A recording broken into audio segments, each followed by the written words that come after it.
তেওঁক দেখাৰ পৰত চকুজুৰি বৈ আহিছিল।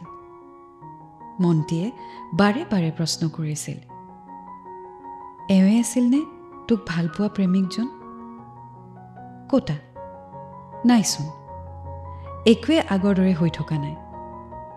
তেওঁক দেখিওচোন এবাৰো লগা নাই তেওঁ তোৰ অতীতৰ প্ৰেমিক আছিল। বহু দিনৰ মূৰত তেওঁক দেখাত এনে ভাৱ হৈছিল তেওঁ যেন এজন মোৰ বাবে অজনবীহে আছিল। বুকুখন বৰকৈ বিষাদে পিৰিছিল। উশাহটিও বৰ ঘন হৈ পৰিছিল।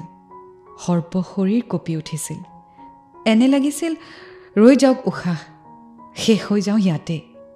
সঁচাকৈ বহুত দিনৰ মূৰত তেওঁক দেখাত এনে ভাৱ হৈছিল তেওঁ যেন এজন মোৰ বাবে অজনবীহে আছিল। জ্যোতিপ্ৰিয়া হাজৰিকা।